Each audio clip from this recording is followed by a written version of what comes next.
کوئی چیز باقی نہیں رہتی. فرمایا کہ اور جو چاہا اس نے وہ ان کو سکھایا. اب آپ دیکھیے کہ ان کو ذرا بنانے کا علم تھا حضرت داؤد کو، اور بھی صنعتوں میں، یعنی صنعتوں سے واقف تھے. اور سب سے بڑی بات یہ تھی کہ حضرت داؤد کے ہاتھ میں قرآن مجید کے بقول لوہا نرم ہو جاتا تھا. وَأَلَنَّا لَهُ الْحَدِيدَ، ہم نے ان کے لیے لوہے کو نرم کر دیا تھا. یعنی یہ حضرت داؤد کا معجزہ تھا. یہ حضرت داؤد کا معجزہ تھا کہ لوہا ان کے ہاتھ میں نرم ہو جائے. قرآن مجید اگر غور سے پڑھیں تو حضرت داؤد کے متعلق بہت ساری معلومات ہو سکتی ہے، لیکن یہ وَعَلَّمَهُ مِمَّا يَشَاءُ، یعنی جو چاہا اس نے سکھایا، یہ اس میں سے وہ باتیں ہیں جو قرآن کریم خود بتا رہا ہے کہ لوہا ان کے ہاتھ میں نرم پڑ جاتا تھا، لوہے سے جیسا چاہتے تھے کام لے لیا کرتے تھے. اور باقی معاملات جو وہ اپنی جگہ، یعنی حکومت تو ان کی تھی ہی، حکومت ان کے پاس تھی، لیکن یہ سارے معجزات بھی ان کو حاصل تھے. پھر کہا جاتا ہے کہ زبور اس خوبصورتی کے ساتھ پڑھا کرتے تھے کہ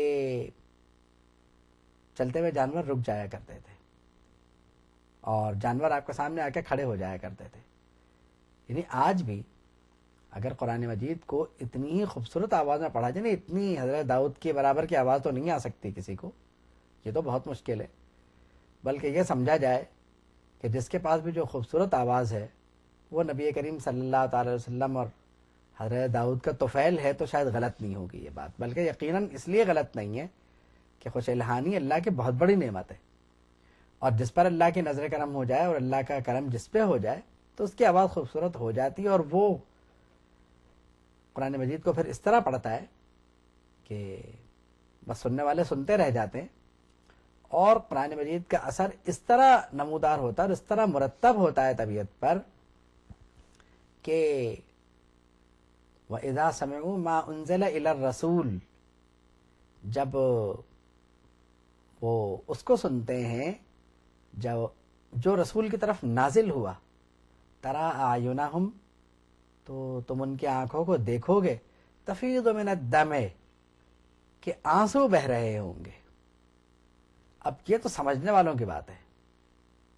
قرآن مجید کا اعجاز تو یہ ہے کہ اگر اسے عربی نہیں بھی آتی اور وہ قرآن مجید کے معنی اور مفاہیم کو نہیں بھی سمجھتا، تب بھی اللہ کی طرف سے اس کتاب کے نازل ہونے کا اعجاز یہ ہوتا ہے کہ اس کی آنکھوں سے آنسو بہہ نکلتے ہیں، طبیعت میں ایک عجیب اضطراب کی کیفیت پیدا ہو جاتی ہے اور وہ غور سے سننے لگتا ہے، اور تلاوت ختم ہو تو اسے حیرت ہوتی ہے. کیوں؟ اللہ نے فرمایا کہ مومن کون ہے؟ اذا ذکر اللہ وجلت قلوبہم، جب اللہ کا ذکر کیا جائے تو ان کے دل جلا پا جاتے ہیں، یعنی دل اور صاف ہو جاتے ہیں، دل کا زنگ دور ہو جاتا ہے، دل روشن ہو جاتے ہیں ان کے. اور وَإِذَا تُلِيَتْ عَلَيْهِمْ آيَاتُهُ، جب اللہ کی آیات ان کے آگے تلاوت کی جائیں، زادتہم ایمانا، تو ان کا ایمان بڑھ جاتا ہے. تو قرآن مجید کی تلاوت سے اہل ایمان کا ایمان بڑھ جایا کرتا ہے. اور قرآن مجید کی تلاوت کے اور بہت اعجاز ہیں، اس کے اور بہت معجزات ہیں. بات یہ ہے کہ ہمارا توجہ دینا ضروری ہے. بعض لوگ اکثر و بیشتر یہ کہتے ہیں ارے خالی قرآن مجید پڑھنے سے کیا ہوگا جب تک کہ معنی سمجھ میں نہ آئے. معنی سمجھ میں آ ہی جائیں گے، آپ پڑھنے پہ توجہ تو دیجئے. اور تلاوت کا ثواب اپنی جگہ ہے تو وہاں توجہ تو آپ کی جائے نا، تب کی بات ہے یہ. اور اگر اللہ نے آپ کو اچھی آواز دی ہے تو سبحان اللہ. ایسے کئی واقعات ہیں، دیکھیے بہت سے لوگوں کی بہت اچھی آوازیں ہیں لیکن وہ قرآن مجید نہیں پڑھتے، تو ان کی آوازوں کا بھی لوگوں پہ اثر ہوتا ہے. لیکن اگر وہی آوازیں قرآن مجید کی تلاوت میں استعمال ہوں اور انہی آوازوں میں قرآن مجید تلاوت کیا جائے تو کیا بات ہے. اب جس طرح سے اور چیزیں سیکھنی پڑتی ہیں، قرآن مجید کی تلاوت کو بھی سیکھنا پڑتا ہے. یہ ایک الگ موضوع ہے کہ اس پر کیا ہے اور باقی چیزیں کیا ہیں.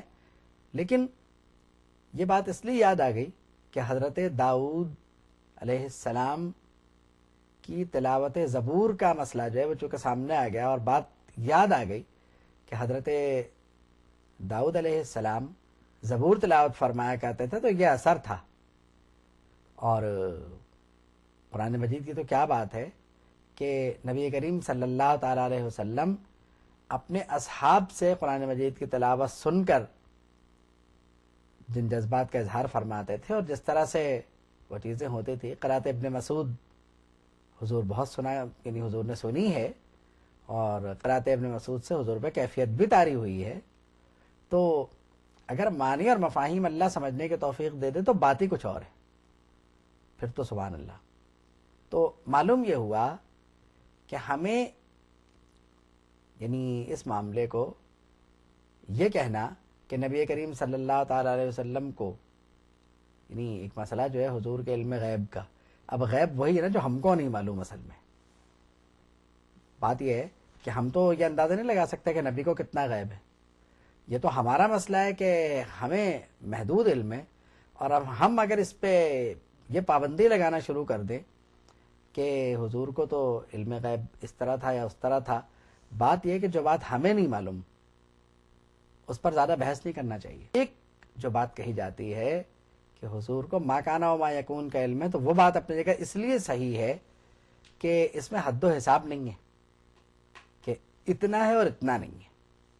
تو اس لیے یعنی ان معاملات کو، یعنی دو آیت کریمہ نے وَعَلَّمَهُ مِمَّا يَشَاءُ اور دوسری آیت کریمہ جو میں نے تلاوت کی تھی اس کو پڑھ لیں تو یہ مسائل بڑی آسانی سے حل ہو جاتے ہیں، اور ہم بہت ساری باتوں سے بچ سکتے ہیں. کیونکہ ہم جب انبیاء کرام کو محدود کرنے لگے تو ان کی شان میں گستاخی سرزد ہو سکتی ہے، اس لیے ایسا نہیں کرنا چاہیے. اللہ فرماتا ہے فَلَوْلَا دَفْعُ اللَّهِ النَّاسَ بَعْضُهُمْ بِبَعْضٍ لَفَسَدَتِ الْأَرْضُ. اگر اللہ ایک دوسرے سے دفع نہ کرتا تو زمین میں فساد ہو جاتا. یعنی حضرت داؤد اگر یہ جنگ نہ کرتے اللہ کی اجازت سے تو بنی اسرائیل کی مشکلات کبھی دور نہیں ہو سکتی تھی، یہ معاملہ چلتا رہتا.